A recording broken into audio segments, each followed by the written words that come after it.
The midnight train. Oliver had worked late that night, his shift at the office stretching into the early hours of the morning. Exhausted, he hurried to catch the last train home.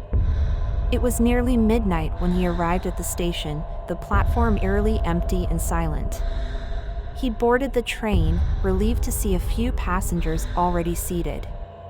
The train doors slid shut, and it began to move smoothly down the tracks. He sank into a seat, ready to close his eyes for the ride, but something felt off.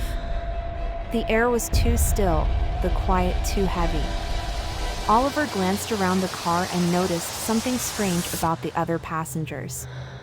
They all sat motionless, heads bowed, faces obscured by the low light. He dismissed it at first, thinking they were just sleeping like any other late-night commuters. As the train sped forward, Oliver began to feel increasingly uneasy. The usual hum of conversation, rustling of newspapers, and clinking of phones were conspicuously absent. No one moved, no one spoke, and the atmosphere grew more unsettling with each passing minute. He shifted in his seat and took a closer look at one of the passengers. His heart skipped a beat. The man seated across from him had no face. Oliver blinked, convinced his tired eyes were playing tricks on him. But when he looked again, the faceless figure remained. Where eyes, a nose, and a mouth should have been, there was only smooth, featureless skin. Panic bubbled up in his chest as he scanned the other passengers. They were all the same, faceless, lifeless figures, sitting unnervingly still. He stood up abruptly, his legs trembling beneath him, and rushed toward the door at the end of the car. He needed to get off this train, but when he tried the door, it wouldn't budge. The handle wouldn't turn, and the door refused to open, trapping him inside. Oliver pounded on the door, shouting for help, but no one reacted.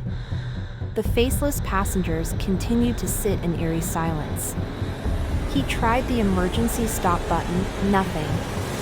No matter what he did, the train kept moving, and the doors remained sealed shut. Desperation clouded his mind as he began to search for a way out.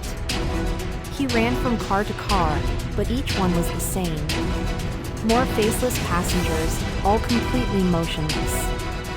No exits. No hope. Suddenly, the train jolted, and the lights flickered. Oliver stumbled and fell to the floor. As he looked out, he saw something even more horrifying. The faceless passengers were beginning to stand. Slowly, they turned toward him, their blank faces somehow filled with menace. The train roared ahead into the darkness, and Oliver realized with dawning horror that this was no ordinary train. It was a one-way ticket into the unknown, and there was no escape.